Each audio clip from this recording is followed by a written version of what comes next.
I have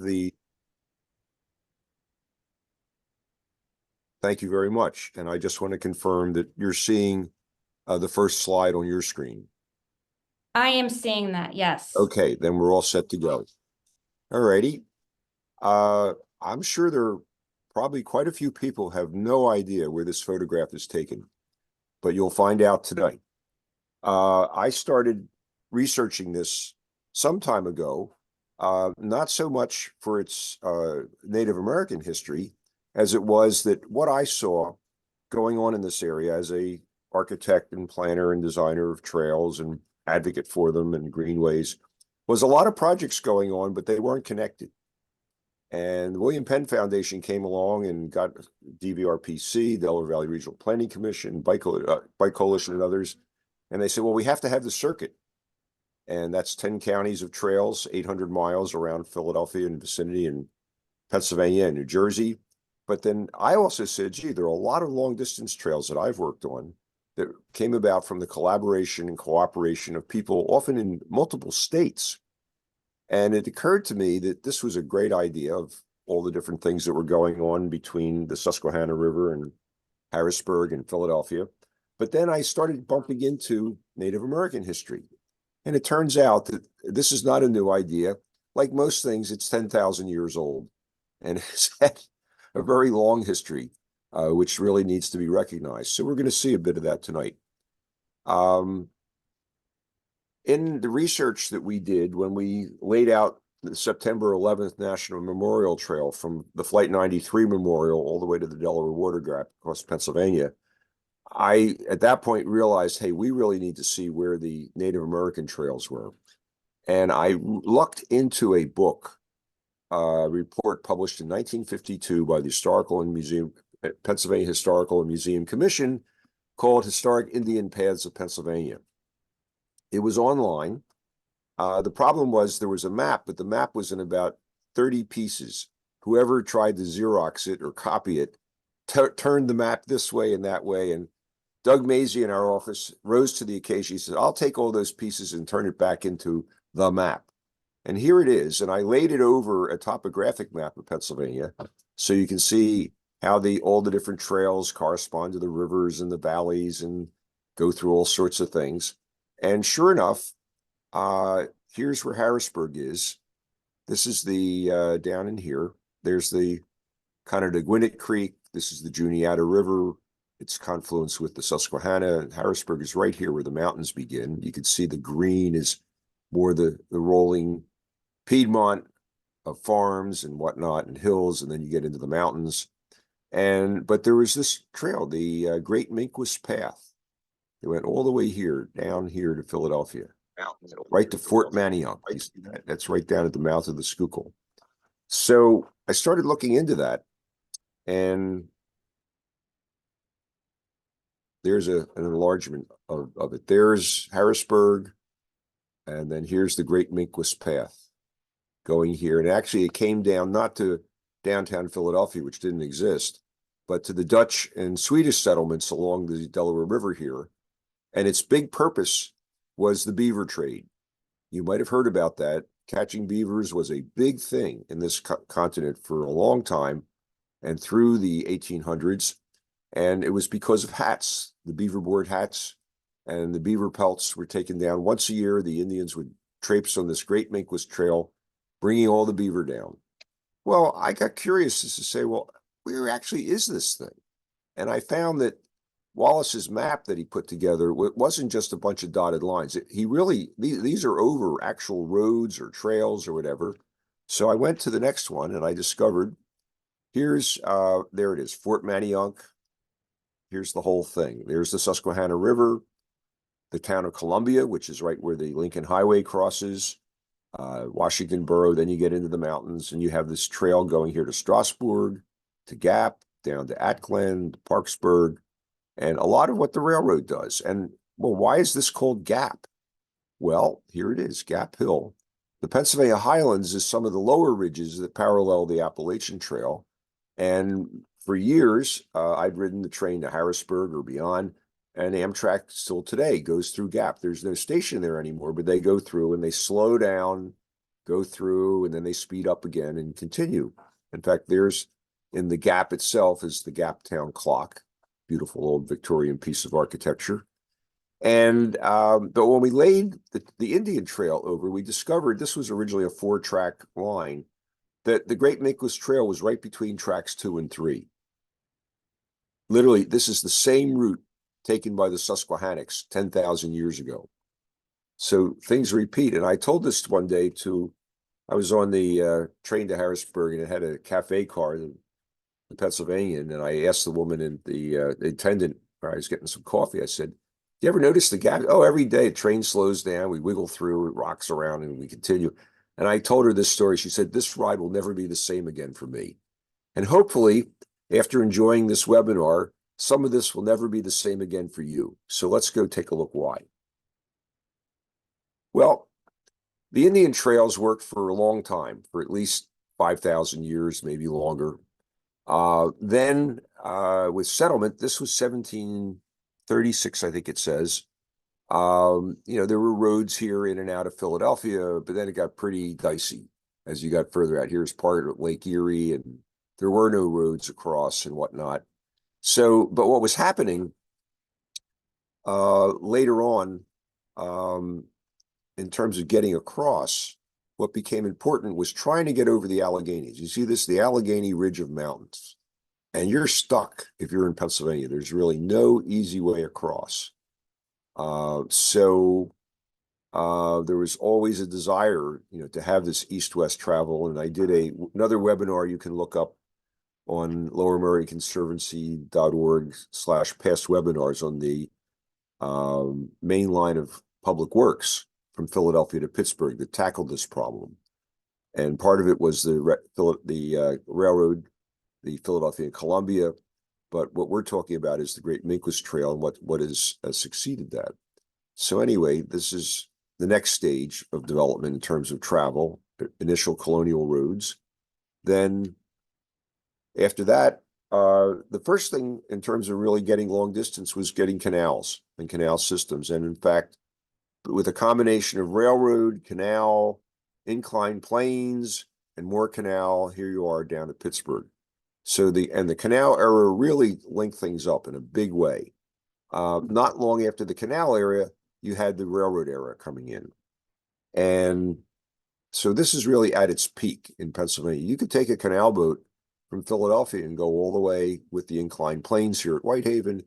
You could go all the way up into New York and to Lake Ontario. To get over the mountains, they had these inclined plains. This is an old print, but you can actually go to the Allegheny Portage Railroad, the Allegheny Inclined Plains National Historic Site, where they've rebuilt this and some of the track and so forth. The Lemon House where people stopped is there, and just see how people traveled in the 1830s. But let's see what happened.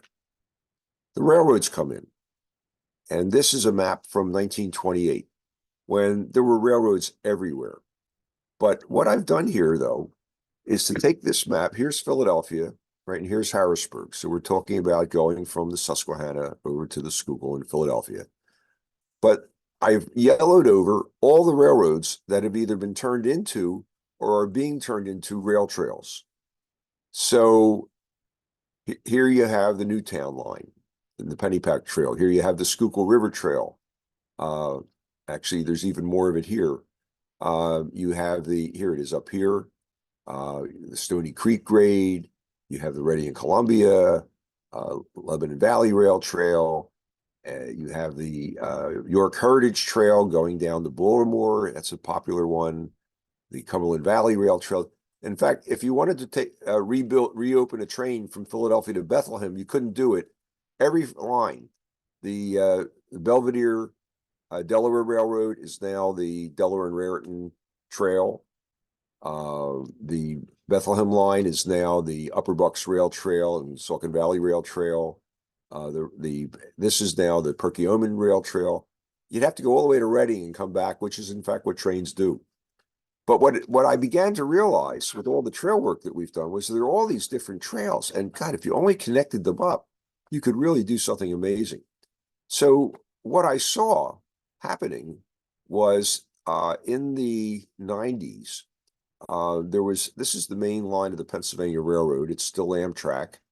And they, because of the tremendous volume of traffic in the turn of the century into 1900, the Pennsy built a line called the Acklen and Susquehanna, called the low grade line. And that's because the original line went up and down and up and down around turns and bends.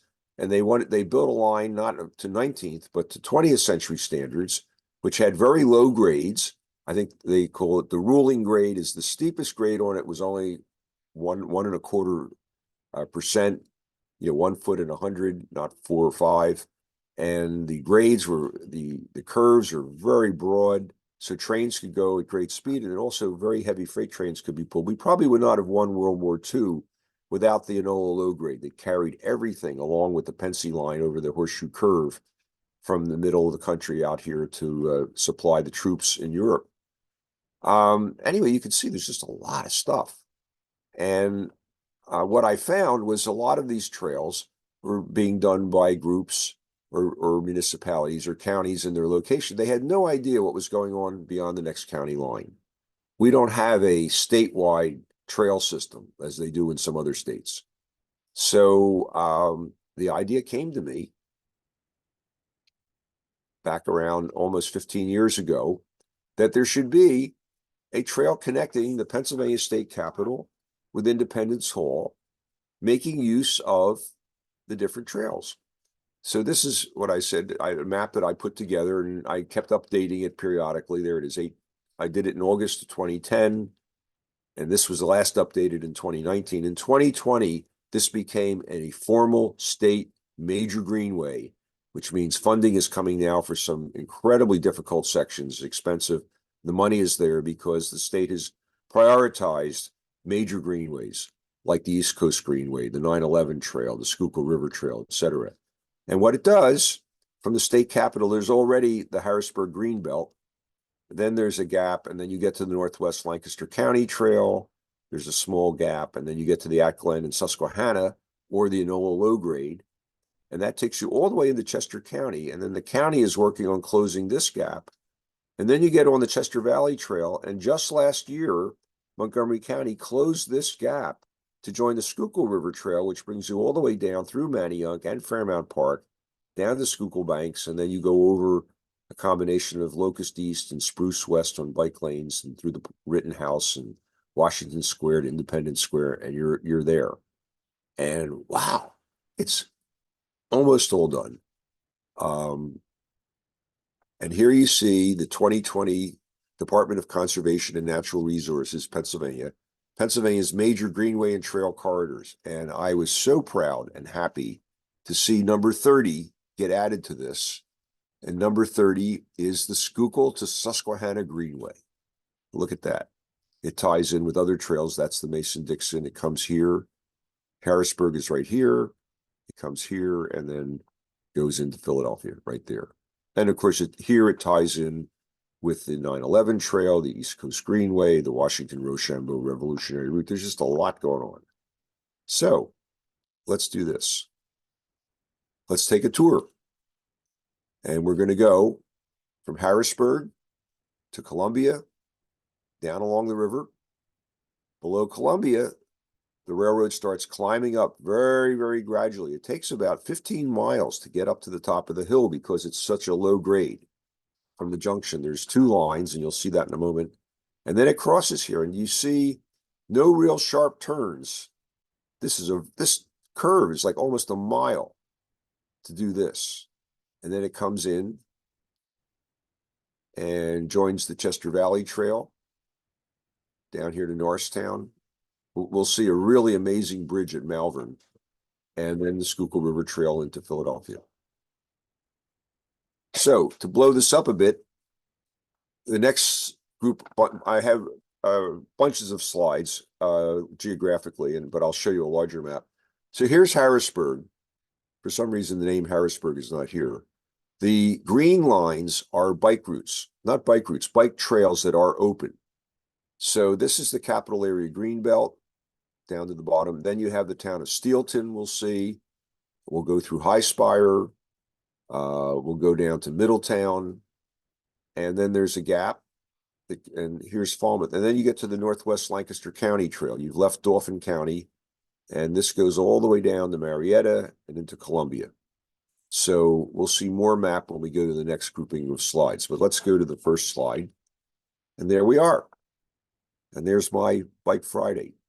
I was delivering the study for the September 11th National Memorial Trail, and this is the Cindy Adams Dunn, who's the head of DCNR. Andy Hamilton's the head of 9/11. This is the founder, David Brickley, and a whole bunch of people there really excited about. There's the report that we did of how to get the trail across Pennsylvania from the Great Allegheny Passage all the way to the Delaware Water Gap, about 300 miles of trail. And but it's a very impressive thing to be at the Capitol. And as you go down from the Capitol Hill, you go through some wonderful historic neighborhoods. This is Shipoke, beautiful place. The only problem is it gets flooded a lot, but boy, is it handsome. And there's a great Cuban restaurant, Los Tres Cubanos, the Three Cubans. I only got to know this place last summer. We're working on a township-wide walking biking plan for one of the townships around Harrisburg. And I took the train out and rode my folding bike up to an event. We were having a public meeting, and there was the Capitol area Greenbelt toured the trail, or toured the belt, where they raise money every year.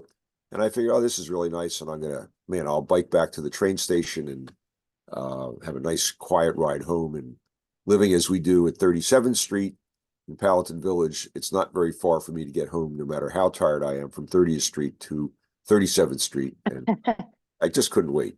I call 30th Street our little neighborhood train station. So there was only one problem. I get to the station, all trains canceled. Oh no, what's going on? A tree had fallen across all the tracks, and there weren't going to be any trains until the morning. So I had my bicycle, and I checked out, and I was able to find a room in this old area and went down. And I missed being home, but boy, I had a very nice walk through this very quiet area along the river. Just a delightful dinner here. Spoke with some people. At the end, this was coming back to the place where I was staying. The big Susquehanna, the bridges, just the whole thing is very exciting. And then as you go from Harrisburg, it's very industrial. And the challenge here in putting the Great Schuylkill to Susquehanna Passage together is linking Harrisburg with everything to the south. And all the towns there want to be on a trail and a greenway. Interestingly enough, it's also the route of the 9/11 trail, so there's a lot to be developed. And what you see here, you see this water, and there's some daffodils and whatnot. This is the old Pennsylvania Canal from the main line of public works. This is where the canal boats from Pittsburgh were towed down here to Columbia, where the canal ended, and then they transferred everything to the Philadelphia Columbia Railroad. But there's a lot of this still here, and this would be, as crummy as it looks right now, you could build back the towpath and create a trail and make something really nice in this area. So this is one thing that we always look at as architects and then as trail people is, how can you enhance things? And if you're in Philadelphia, you only have to go down to Schuylkill Banks and grab a picture from 20 years ago of all the needles and the broken glass and the dead cars that were there literally until 2005. And it's hard to imagine that when you look at it today. So the environmental restoration and revitalization of areas is something that a trail like this will really be doing, and linking all these towns. Some of the towns, even if there's no trail there yet, there's lots of historic architecture. Here's a nice coffee place. And there are some side streets. So here's the Susquehanna River. And even though this is not an official trail, one of the things that will be done with any greenway in Pennsylvania now is a map is published that shows what's open, what's temporary, and where the ultimate route will be. So that if you want to do it today, if you want to ride the 9/11 trail, it's not completed, but there's an on-road route given for the sections where it's not completed, and it shows you where it will be, when they get the towpath reopened or something. But in the meantime, if you give people this kind of information, Who wouldn't mind walking down this road and seeing the river and some old houses? And lots of other things right along here, just north of Falmouth, where the trail begins again. There's this wonderful Red Hill Farm Market, local food. And then you get on this trail along the river, and they had a lot of problems to solve. This bridge is called the Shocks Mill Bridge. It's a bridge built by the Pennsylvania Railroad for the Enola low grade, and it's still used by Norfolk Southern. And Norfolk Southern does not really want anybody endangered near railroads, which means that they tell you, don't do it. Don't come anywhere near us. Don't build near us, whatever. And this is where the trail's coming along. And they had to build, the bridge goes, the pier of the bridge goes right down into the river. So there's no way of getting around without building a boardwalk, which is what happened here. So it shows that this is possible to build a trail passage. They actually required a cover over the trail to protect you from any falling ballast or whatever else. And this very handsome stone bridge, conceivably one of the ones designed by the great chief engineer of the Pennsylvania Railroad, Henry George Brown, who designed the bridges on the Enola low grade. He was known as the Stone Man because he did these incredible bridges out of Stockton Arcos. It's a kind of very tough sandstone, which actually has beautiful colors. And another time I'll show you some of the bridges where they're not all dirty, and it's really pretty amazing.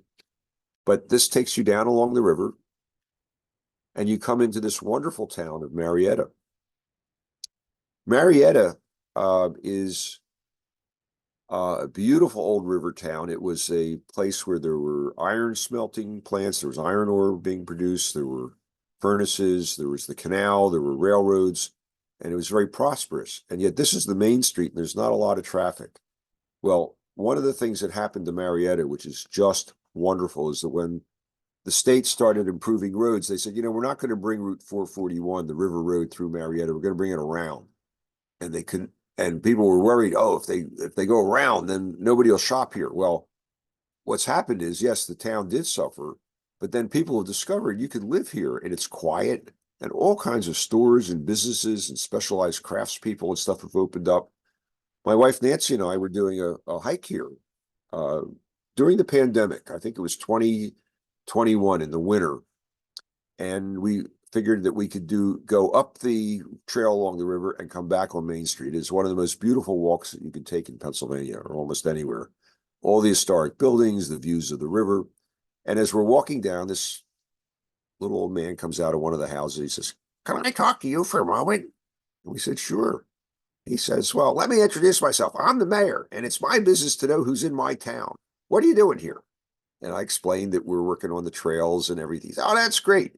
They're going to open the trail up, which they already have now, to Columbia, and this is going to bring a lot of people. And I've been selling the town that is." So the trails have brought a tremendous amount of activity, and this Northwest Lancaster County Trail, not just people out for a ride, but people, you can live here, and instead of having to go on a main highway, which goes over Chickies Rock, a huge hill, you just get on the trail and you're in town in 20 minutes. It's just wonderful. But this is Marietta.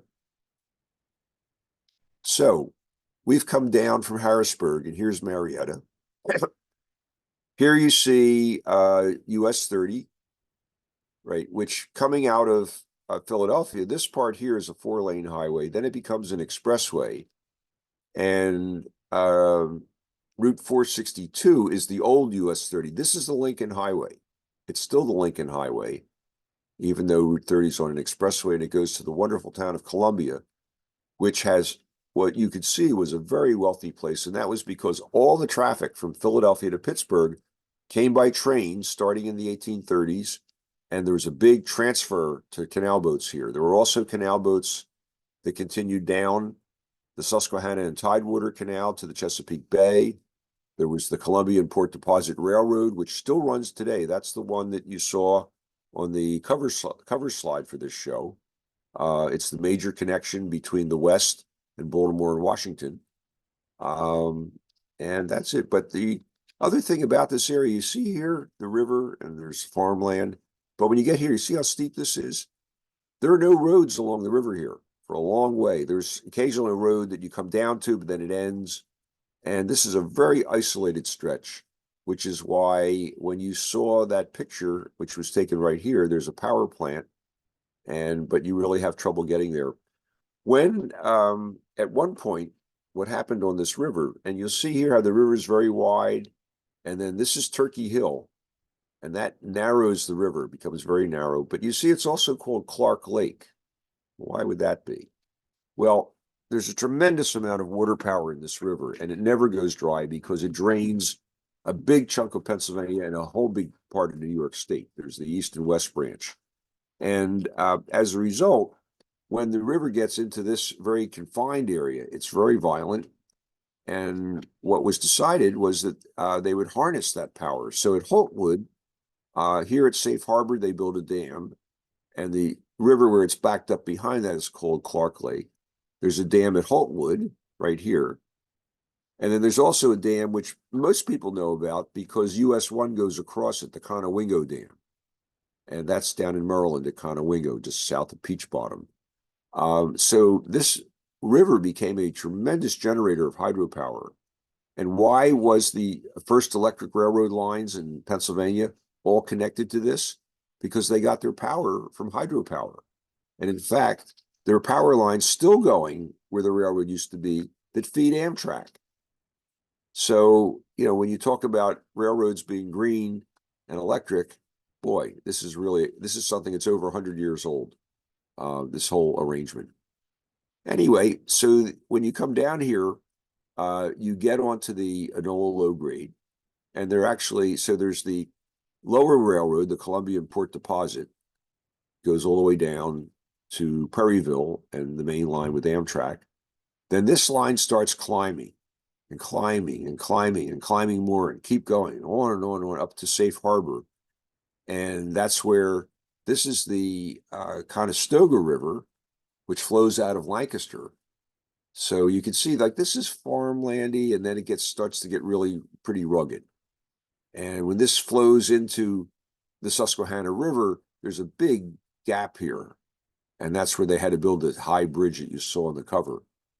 And there's a bridge both for the railroad along the river and this one, which is climbing up. But eventually, this railroad gets here, or got here, now it's a rail trail, and turned in and started going inland. And of course, there was a huge bridge over the Peckway Creek here, and then it went here paralleling. And then look at the radius of that turn. It's huge, miles. And the same thing here to Quarryville. And then we'll see how it continued further east. But we'll take a look at a few photos in this area. So we were up here at Marietta. Oh, one last thing about how violent it can be here. This river freezes. And when it freezes, there are huge cakes of ice. And then, of course, sometimes there'll be water that comes down and pushes the ice up onto the banks, and there are big ice cakes way back from the edge of the river. Well, one winter I remember, because I was commuting to Harrisburg every week for site inspections on a historic preservation job we were doing. One winter, this was all frozen, and there was a great degree of concern that the river was all backed up and there would be a breakup of the ice and there'd be a massive flood. Well, there was a Conrail engineer, it was Conrail at the time, and he was taking his train down, chug, chug, chug, going along the river, chug, chug, chug, going to Baltimore to the yard. But he was prepared, and he heard something that sounded like the explosion of a nuclear warhead, and it was the breakup of the ice. And he jammed his brakes on, and he knew where all the trails were. He had learned this along here, and he gets out of the locomotive, he runs around, goes up the trail to the top of the cliffs, just in time to see the ice flows and a wall of water coming down that washed his train into the river. So this is an amazing place. This is not, the peaceful Schuylkill River in Fairmount Park. This is a very violent, powerful river. And you see, like, why is it called Safe Harbor, not just harbor? The boats had to get out. So you'll see some of this. Let's go to the next slide. So here you are in Marietta at the lower end, and you can see the trail and the views of the river and cutting through the mountains. Oh, and this is one of the gifts to us cyclists. the river road climbed over this huge rock called Chickies Rock, and there are great views from above. The problem is it's a big hill, and there's the railroad along the river. There was a second railroad which was abandoned, and thank God, Lancaster County took over that railroad and turned it into a rail trail. So now when you're coming down along the river, you go through the tunnel, which is interesting. Historically, it's also a lot easier than going over the hill. That brings you into this wonderful town of Columbia. This is the First National Bank. There's a lot of stuff here, and you can say, God, it's early 19th century, a lot of it, and it's because of the canal. Before the railroads even made a big difference, it was the Philadelphia, Columbia, and then the canal. I was always puzzled when I was a kid, and we'd go through Fairmount Park, and my father would say, "Oh, see, that's that concrete arch bridge where the reviewing stand is for the for all the shells." He'd say, "That's the Columbia Bridge." I thought it was called that because I mean, I'm looking at maps and I'm thinking, well, here's Columbia Avenue. Does it line up with it? It doesn't. It had nothing to do with Columbia Avenue. It had to do with the Reading and Columbia Railroad. This was the bridge that took you to Columbia, which was a big thing. And as you walk around town, you can see that this is a town which is architecturally out of its size. It has more remarkable buildings per square foot than so many other places because this was the center of the universe for a time. And you could see this in other places where, I always say every town has its 15 years of fame. And that's when things get built. And this town, was part of the great urge to get to Ohio, the Chesapeake and Ohio, the Baltimore, Ohio, and here it was the main line of public works. So this is where everything traveled. And of course, this is where there was at one time a covered bridge. There's a wonderful visitor center here run by the Susquehanna Gateway Heritage Area. They look after things on both sides of the river, in York County on the west side and Lancaster County on the east side. And this is the famous Veterans Bridge. It's almost 100 years old now, and it carries the Lincoln Highway. The nice thing is, since it's an old bridge, it has a nice wide sidewalk, and it's really wonderful walking over this. It's almost a mile long. You can see the bridge up here, further upstream.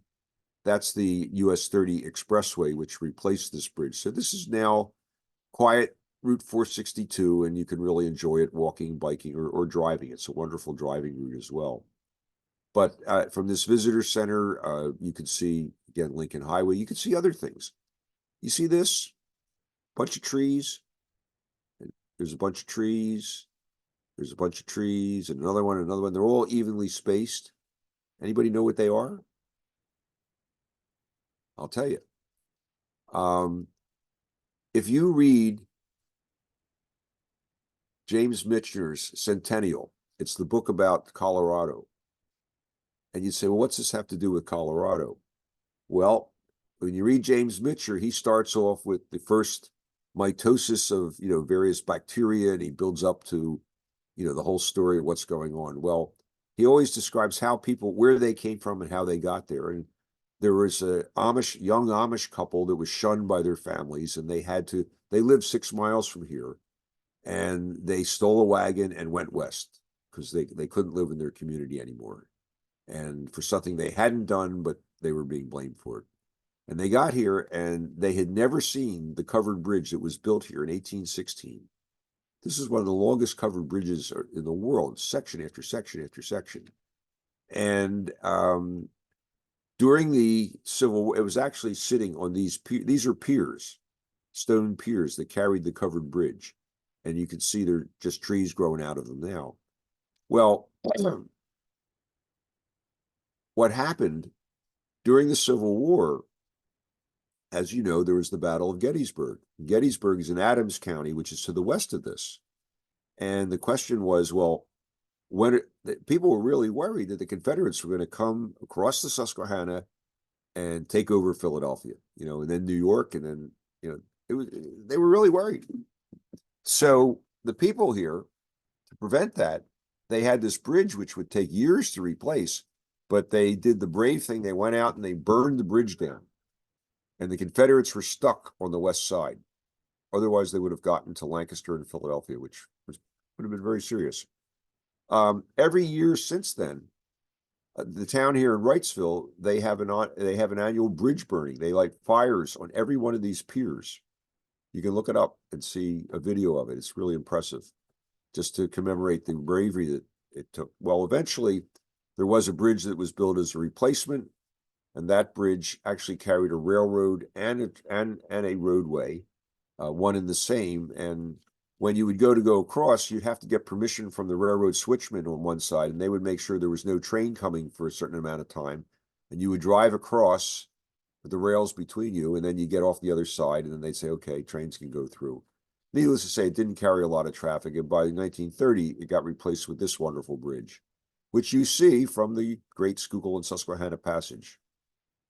Going south from Columbia, you come to a couple little towns. Washington Borough is one, and you can just see the old, river-related towns. The people here, some of them are duplexes, and people, these are all the houses of the people who worked on the canals and the railroads and everything else. And then you get to Turkey Hill, and the trail begins.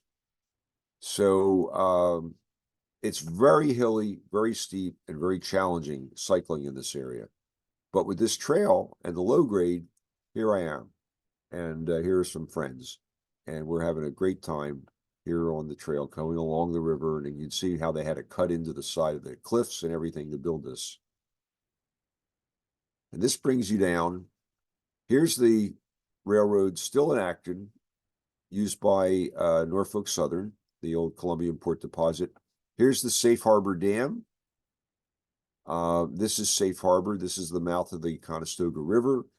And the railroad has started climbing and climbing. It's all the way up here already.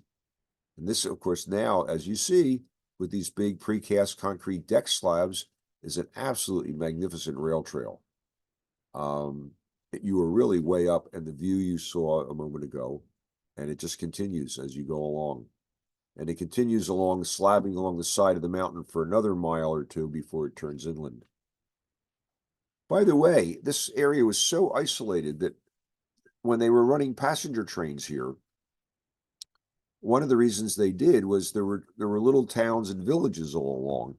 But in the wintertime, the roads were just all mud, and you couldn't get in and out of this area. So the people, literally, the only way they could get in and out of this was on the railroad.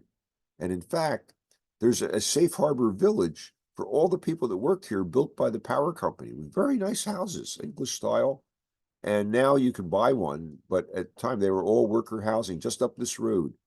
And if you ever take a look on the web at Safe Harbor Village, you'll be impressed at the quality that they did, because all the managers lived here. They could not live in Lancaster. There was no way to drive in the winter with the roads so steep and so muddy to get to work here. So people lived right near the plant. And if they had to go somewhere, they needed to go to Washington or Baltimore, they just get on the train here. And this is just an old photo taken about 1906 of them building this incredible bridge. This is the lower part. And then this is, of course, is the upper part. See them lifting huge sections of it.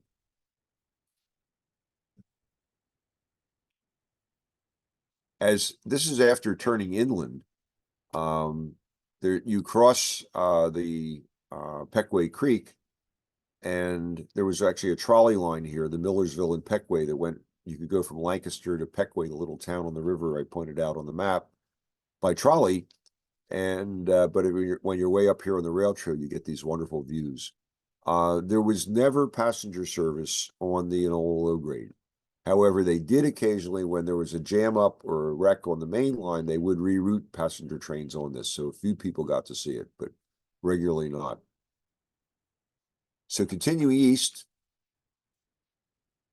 you go through, you come here we are. We went as far here as Quarryville, and there's the Enola low grade. And the reason this is solid, this part here has a good surface. This part, not so much yet. When Norfolk Southern abandoned this, they went to the county, and the county tried to build it, but they got a lot of resistance from Southern Lancaster County. They didn't want the Northern Lancaster County people from the Planning Commission coming in, or from the county government. So instead, the way they did it was Norfolk Southern literally sold each piece to each township or borough, and they are individually developing it, and they take a lot of care. And these townships haven't done a really good surface yet, but it is there. And then you get to Atglen, and right here, this is the end of Lancaster County right here.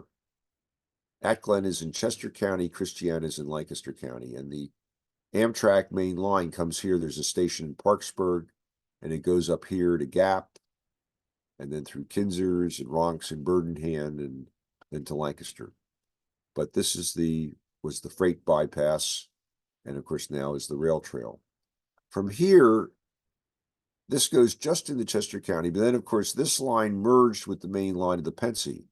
So there is no abandoned railroad to become the rail trail. And over here, you can see this green line, that's the Chester Valley Trail.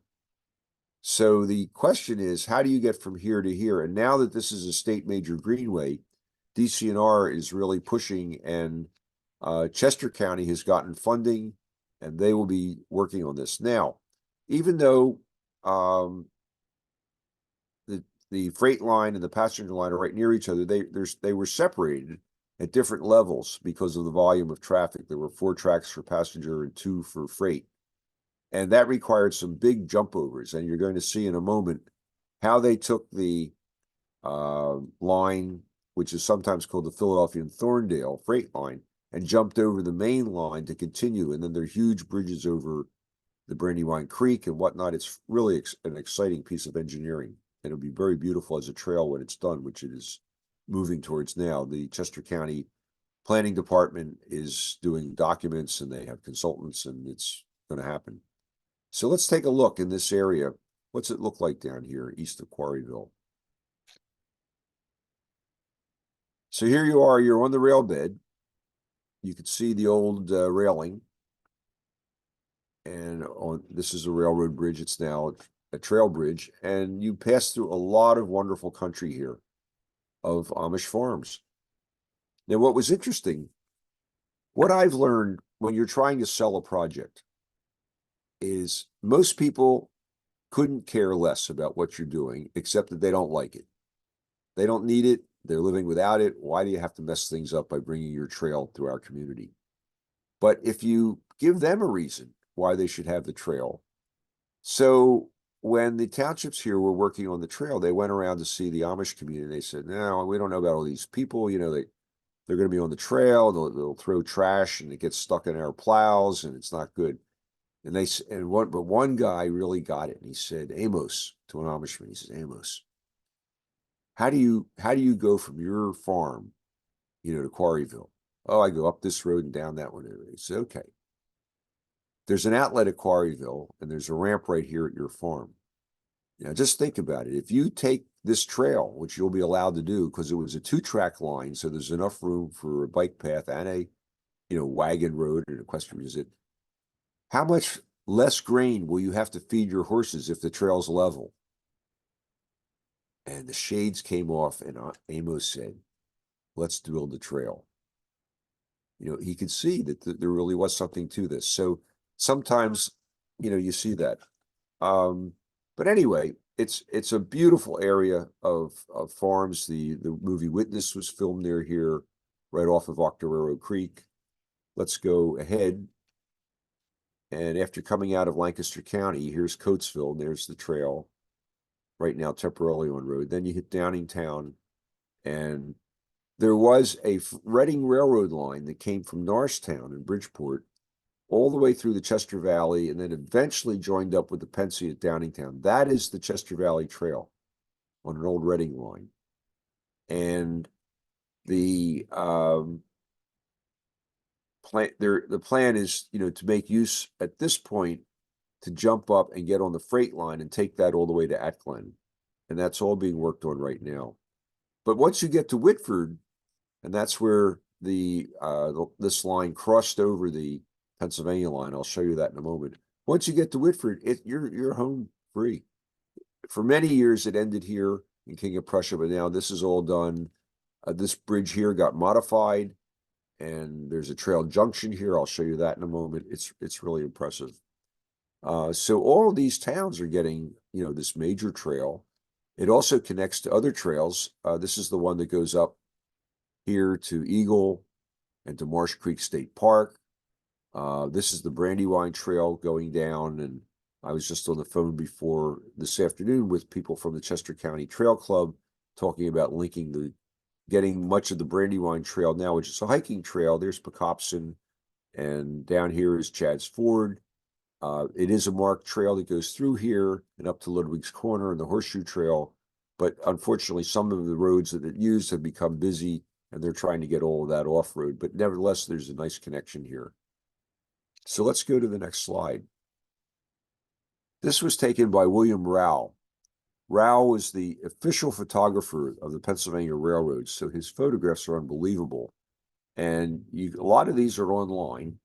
And the thing is, he used a huge view camera with giant glass negatives, and you can see like the maker initial on the bolts. You know, it's that level of detail.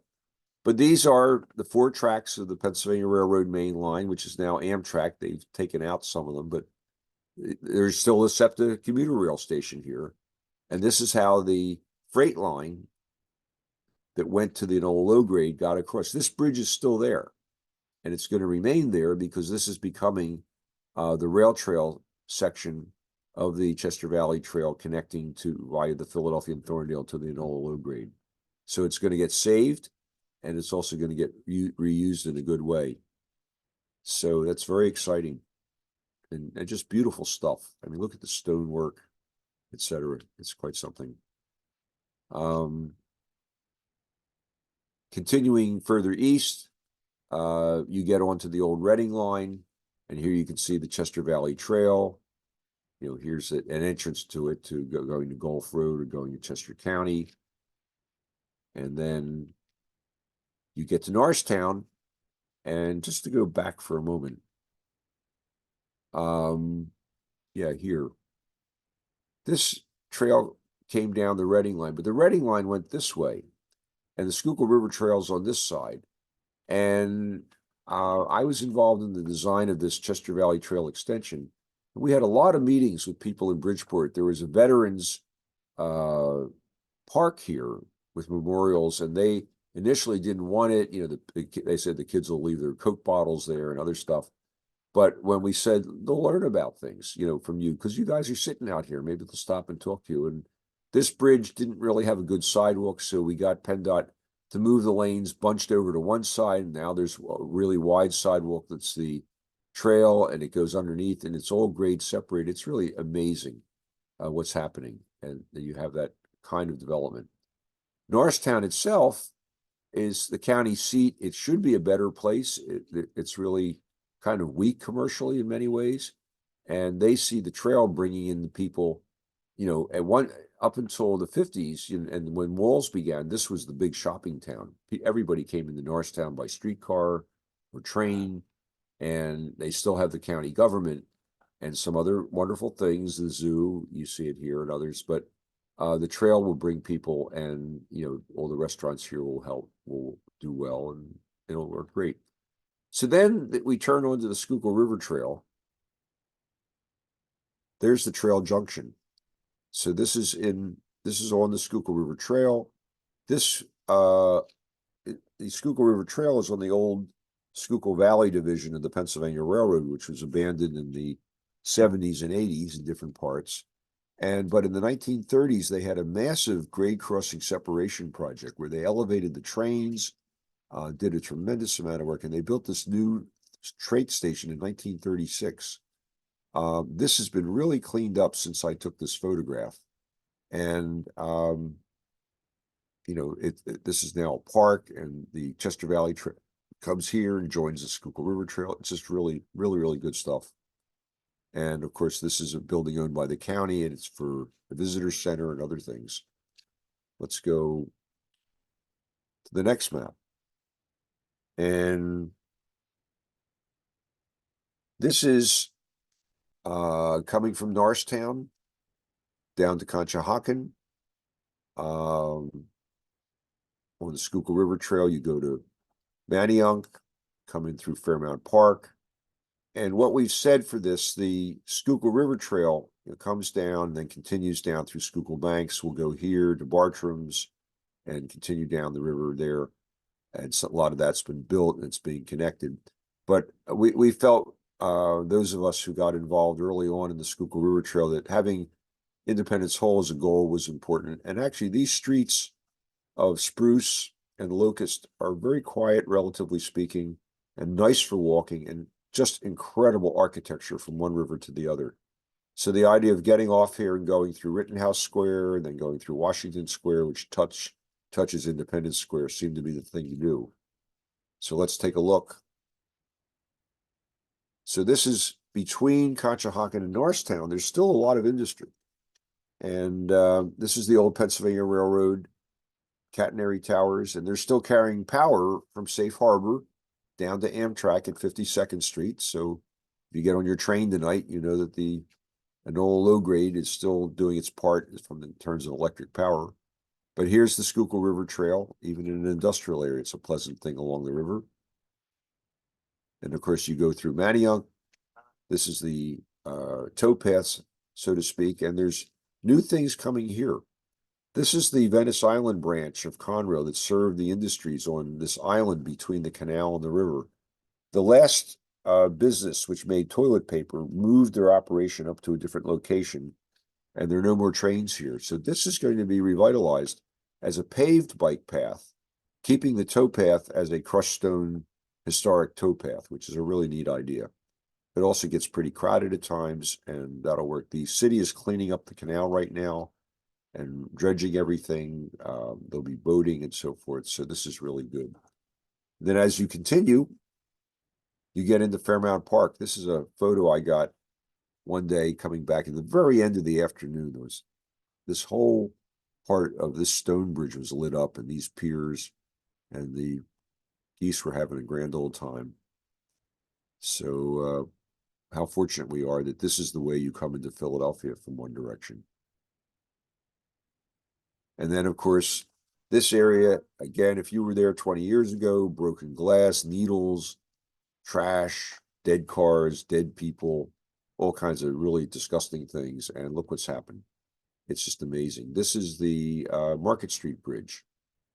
There's Chestnut, and look how it's changed. So what a grand entrance into the city. It's also nice. I live over on this side of the river in Powelton Village, and in commuting in, I'll come over to Spring Garden using the West Bank Greenway and take the Schuylkill River Trail. And it's so nice that you can get all the way down to South Street without crossing any streets at all, where there's a grade crossing at Locust Street. So all the traffic is above you, all the noise and everything. And that's how neat it is. So from here, what we suggested is that our Great Schuylkill to Susquehanna Passage have a stub end coming off the Schuylkill River Trail, going over to Independence Hall. And of course, as you walk east on Locust Street, this is what you see going through Rittenhouse Square. And of course, there are great houses and buildings all along Locust, the Academy of Music, for example. And then as you get further down, you get to Washington Square. And most people don't realize it's a really nice square.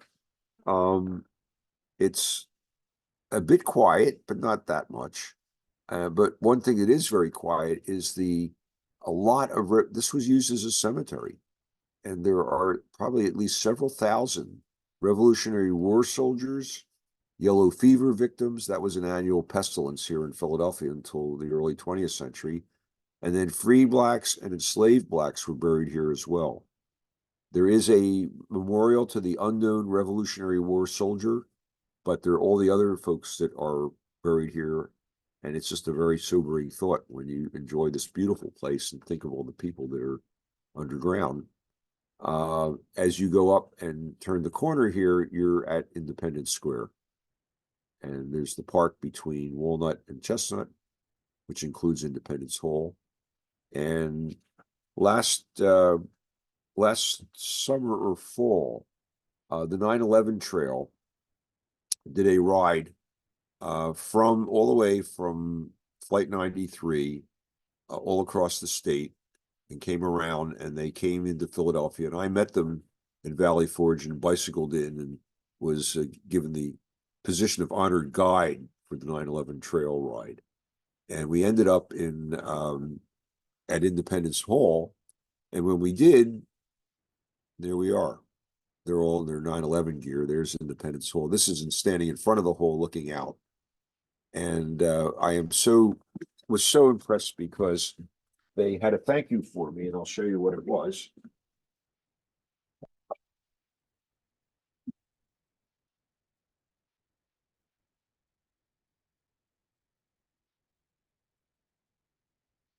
See the flag on the back of that bicycle. Here it is right now. So this was a gift from the 9/11 trail riders to me, and this will be in a place of honor forever in our office. So it's just great stuff. So you've had a little bit of an introduction to some amazing things. I've tried to control myself by not keeping you here all night with half the stories I could tell you of everything we've seen. But what we do want to do, the Conservancy and myself, is we do want to share this in the field. I think what, Kathleen, you were saying that what you found is that having a webinar like this is a good way of reaching a lot of people. But obviously, when you get together and you trade notes, and I'm sure several people who are online right now have some book they want to show me, but yeah, how do I see it? So anyway, what we've done in the past is had with the webinar on the main line of public works, we actually did a bike tour from Villanova to Philadelphia and saw some of the stones where the inclined planes climbed up Fairmount Park to Belmont, things like that. So what we're talking about, and you'll be able to keep track, and it'll be posted on the Conservancy's website, this is actually looking south. This is the Delaware River. There's New Jersey, there's Pennsylvania, there's the Navy Yard. And this is the I-95. And this is the Schuylkill River. Where this comes out, this is where Fort Manayunk was, where the Indians, the Susquehanna and the Lenape, traded with the Dutch and the Swedes. And this is now the Corps of Engineers site, and it's closed to the public. But I have been in here 2 times, and they've always been very nice for a special event to give us access. And we're going to try to do a walk on parts of the Great Minquas Trail, including the last part here coming out, to the mouth of the Schuylkill. Almost nobody I know has ever been here. This little thing you see there, that's not a piece of dust on my screen. There are other ones elsewhere, but this is actually a buoy with a horn that sounds on a regular basis, 24/7.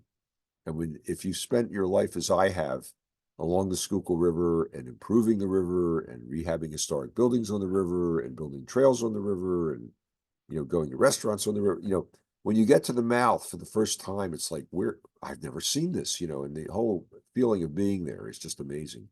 So we'll be learning. I have a couple contacts who know quite a bit about Native American history in this area. And we'll find some sites, and we'll also get down here and get this feeling. The other thing is, when this area was first settled, it was all marshland. And like where Tinicum was a big marsh, and that marsh extended almost all the way up into South Philly, a lot of it. And these were all islands. Like if you look at the old names like Hog Island Road, Mud Island, et cetera, et cetera, Tinicum Island Road, these were all islands and separated by channels. And what the early Europeans did was, rather than cut down forests, for which they really didn't have the time or the capability, and they needed to grow food, they knew about diking things. So they diked this whole area. If you look at old maps, you'll see all the canals are straight. And that's not the way the channels are natural. They were done by people. So they could then drain some of the areas and plant things. And while this is a area where they put dredge spoils, the effect is very much the same of this embankment and so forth. So we'll be doing that sometime in May. And then in June, what Kathleen and I have talked about is setting up a tour. Both will have a limit, because you don't want to go on a bike tour with 400 people. But we will do a tour, and I've done this by train. We'll take all the bikes out, probably to Elizabethtown or Mount Joy, and then start first night probably in Marietta, and then come back the second night somewhere in Lancaster County or Chester County, and then end up here at Independence Hall. So, and maybe we'll be carrying the Lower Merion Conservancy flag. I don't know. And we'll see. But that's how we plan to help celebrate this for people and let them see some of the just amazing things that are along here. So with that, I'll be glad to leave some time for questions and observations. Well, thank you so much, Bob, on behalf of the Conservancy. That was just a fantastic lecture. I feel so honored to have had the pleasure of seeing some of this before you put it up and then seeing it again. And I know that well, I think there are about 100 people on tonight's call, that there's a huge Bob Thomas fan club. We're really fortunate to have all of those friends of Bob on the call tonight. But if you haven't been on an event or a walk or a bike ride with Bob, I would say that it's almost life-changing. I've had the opportunity to go on a couple with him, and it's just, what Bob knows and what he can introduce you to, it's unforgettable. So he's a great travel companion, and I always jump at a chance when I get an email from Bob that says, "Hey, we're going out Saturday morning, starting at 8. Do you want to come?" Whenever I can, I say yes. So hopefully we'll be able to put some of those trips together in the near future, and we'll certainly let. I would say Well, what makes this area special is the variety. Philadelphia sits, let me go back to a map. Well, I can just say it. Philadelphia sits on the fall line, and the fall line is where the Piedmont ends and the coastal plain begins. You ever notice how different it is in Philadelphia? South Philly's flat, Southwest Philly's flat. Manayunk is like mountains, just a hill. Like what's going on? Well, the geologically speaking, when you get to the end of the Piedmont, where the big hills begin and everything, it's all coastal plain. The geology is entirely different. And in fact, people realized that a long time ago. Why did John Bartram, who could have bought a house anywhere, why did he put his mansion where it is? Well, it's right on the fall line, right where, and the fall line is also defined as where tidewater ends. So when you go to East Falls, why is it called East Falls? Where the heck's the falls? Well, before they built the dam at Fairmount, you could take a boat up to East Falls. That was the first falls. And you start looking at things as like, well, why does Schoolhouse Lane go from Market Square, which was the old center of Germantown, to East Falls? Well, if you were taking a boat, that's how you would go to the dock. It's just amazing connections. But the thing about this area is we have the Pine Barrens, we have Lancaster County and the farmland, we have, the Eastern Shore of Chesapeake Bay. I mean, and they're all different because of geology differences, other things, and just with all the variety of it, it's incredible. And that's part of what makes it special, is that it's easy to get stuck in what you just know and not discover areas like what you see on the right-hand photograph, with these cliffs and everything over the Susquehanna River. And it's neat. We also have a great cultural diversity. The WHYY one time had didn't actually, but they had an argument between a Bryn Mawr student and a guy in South Philly, and the accents and everything. That's one thing. But that if you go to Lancaster County, people are speaking German, they're speaking Pennsylvania Dutch. My God, in Upper Darby, they're speaking 102 languages. But there's the marsh culture down along Delaware Bay, where people are still living the same, lives where they might have a job, working in a factory or teaching school. What do they do afterwards? They have their farm, they do their muskrat hunting. There's just so much that it's great. And these trails are a good way of getting around, and you bump into people and talk to them, and it really opens up a lot. Nancy and I have had the experience of stopping and staring at some rusting tractor in somebody's front yard in Perry County. Next thing you know, we're invited in for iced tea, and you want to see my scrapbook, and it's just incredible. So it's part of what it's learning how to open all this up to you. And that is one problem in the area, that We have a lot of museums, we have a lot of other things, but there's a lot of interpretation that's needed that you wouldn't know about. And that's why folks like the Conservancy and other groups, Preservation Alliance, run tours because it opens up so much for people. And if you appreciate it, you're going to work harder to take care of it and to enjoy it. And thank you for the opportunity to share this, because Nancy gets tired of hearing me talk about trains all the time. So, all right. Well, we have a question for you. There's an attendee who would like to know what the location again of the first photo, and I assume that that's the photo of the island. Can you quickly just no, actually go back to the slide that we were just on. It was the left on the left side of the slide. Oh, where is that? Yeah, Yeah, that's you had just mentioned it. Yeah. That's Mud Island. Okay, it's at the mouth of the Schuylkill, and so this is I-95, right? FDR Park's over here, and you go over here, and you get to the airport. So if you just take a map and go down the Schuylkill River, the last bridge you go underneath is the I-95 bridge, and that's where this is. This is the Gouverneur Shipyard in the Navy Yard, and this is the entrance to the reserve basin where all the mothballed battleships are located.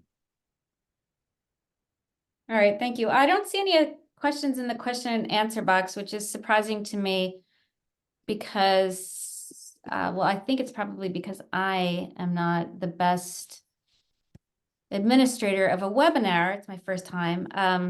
But if there are questions, you can also put them in the chat, or you can raise your hand. I'm going to allow somebody to talk. This is Michael.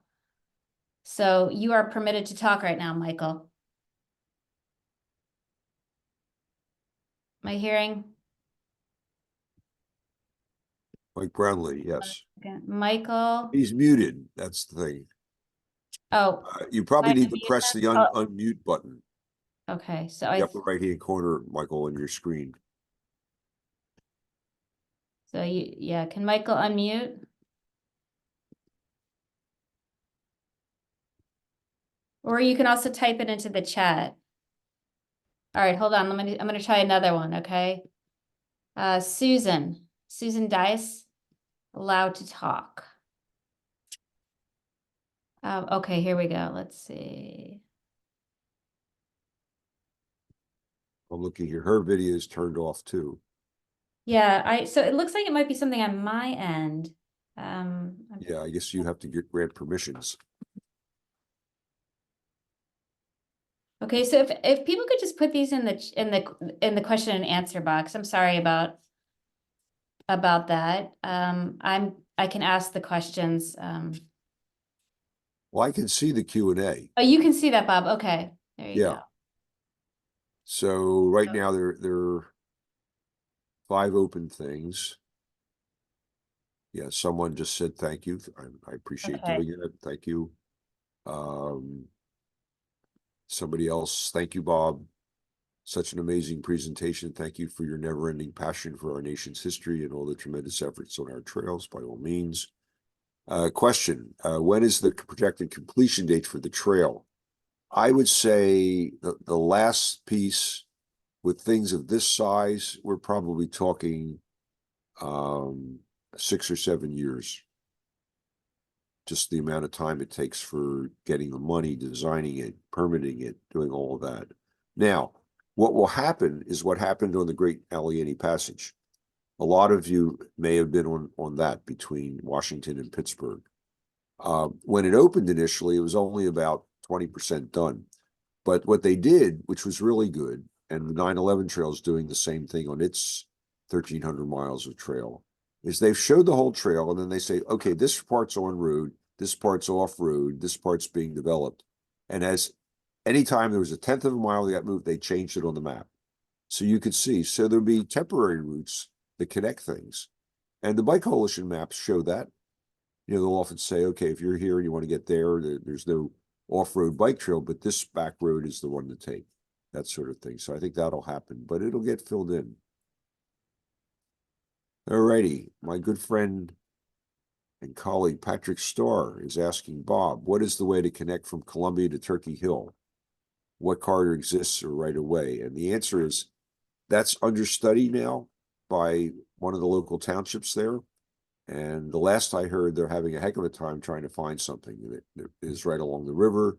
They may be going parallel to it up on the hill.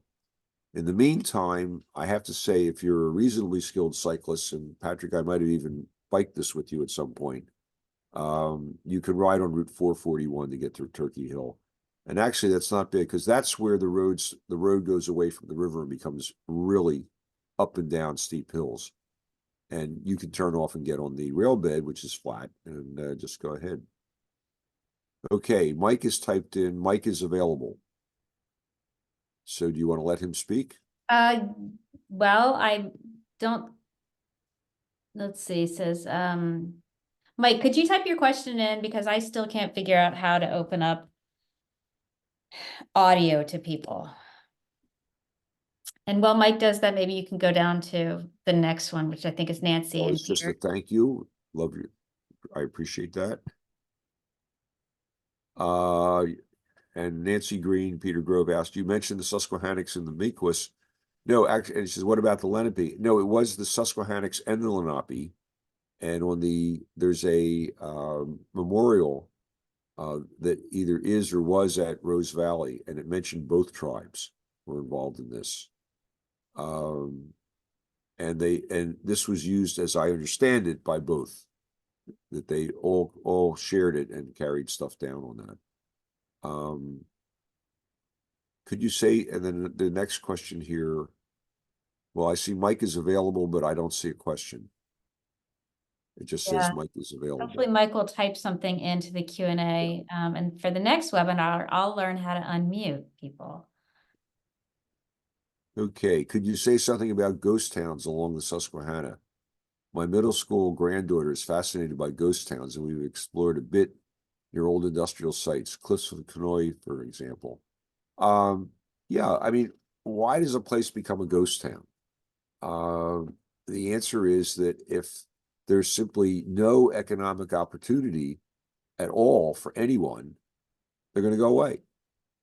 And one of the things you can see if you go down in the Eastern Shore of Maryland is you'll see occasional farmhouses that are vacant, in the middle of big farms. And the reason is, 100 years ago, the farms were all like Lancaster County. They were 80 to 100 acres. Now they're a couple thousand, and it's all mechanized.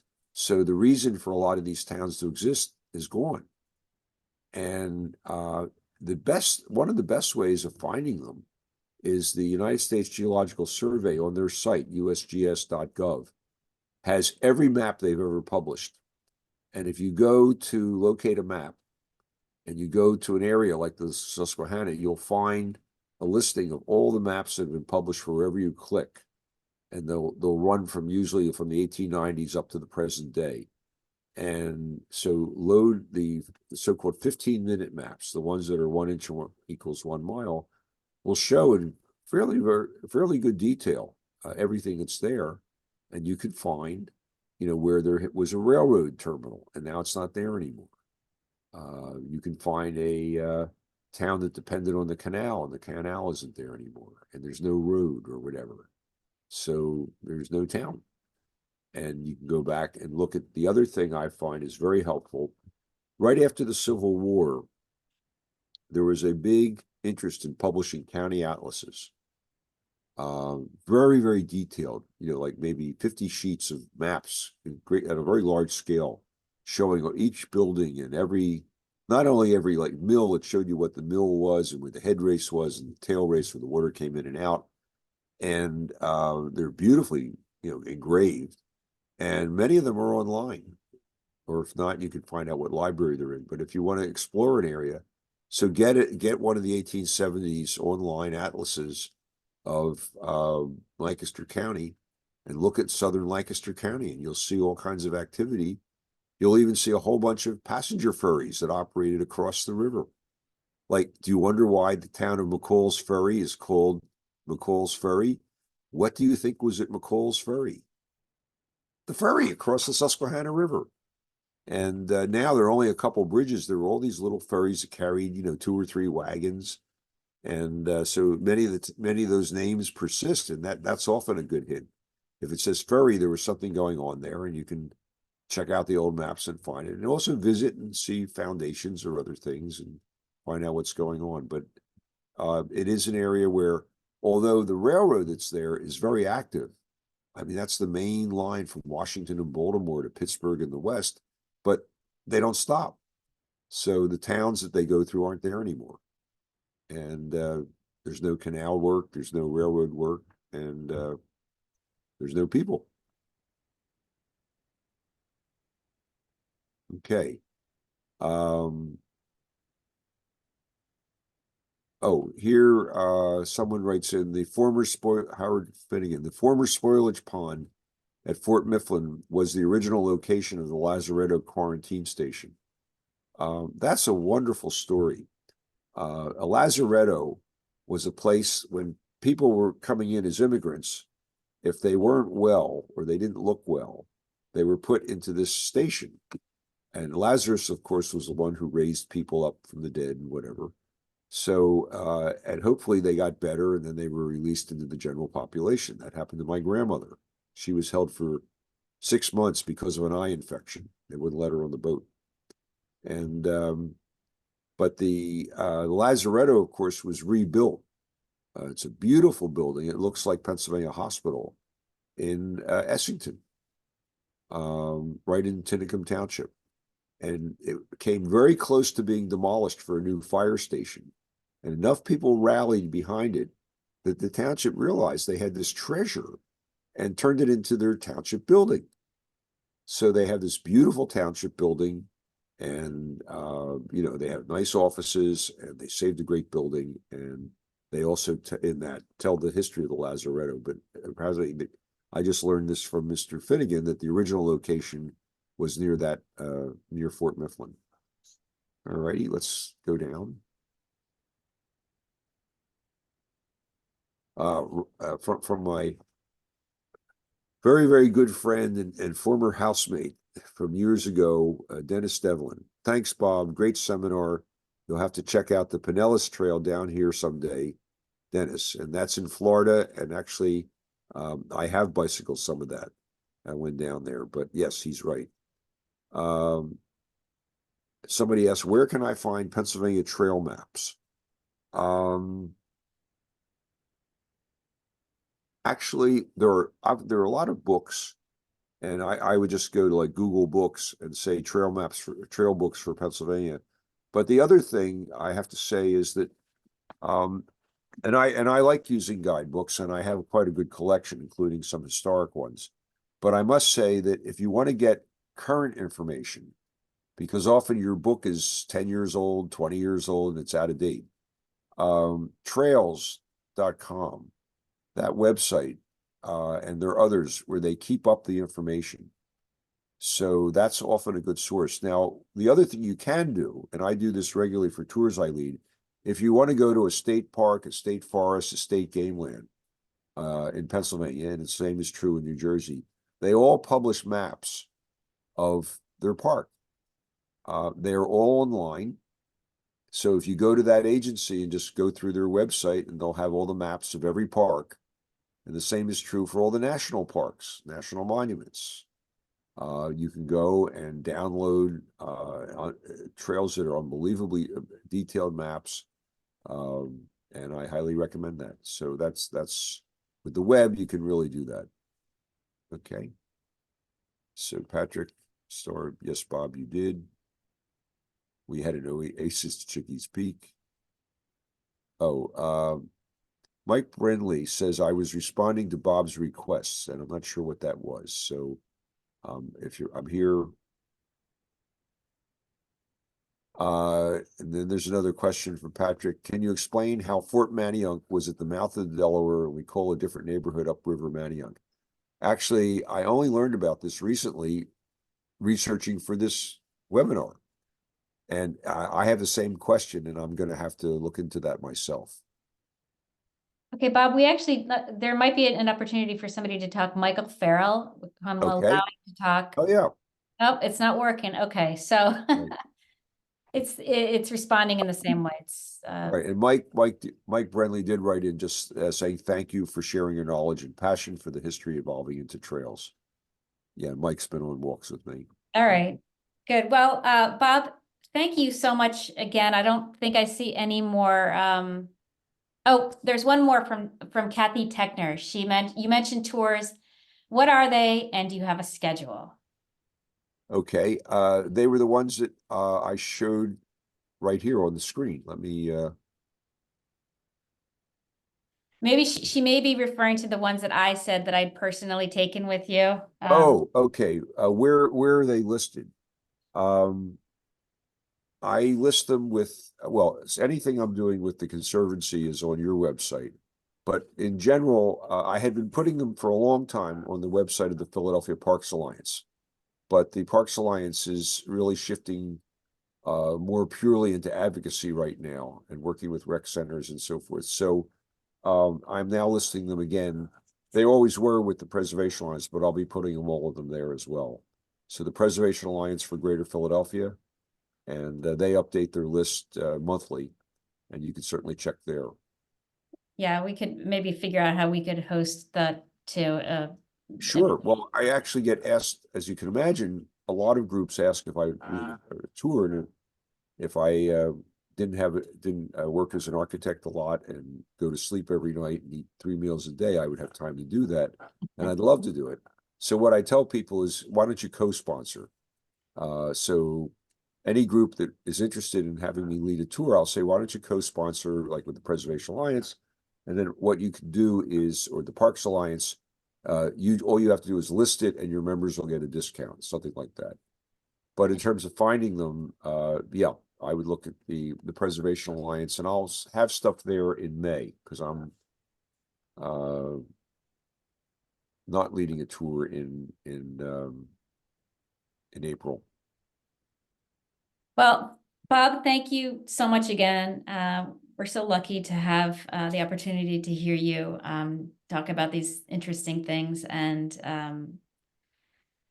to participate in these events with you. And so the Conservancy will be providing information about upcoming events with Bob if and when we plan them for this spring and early summer.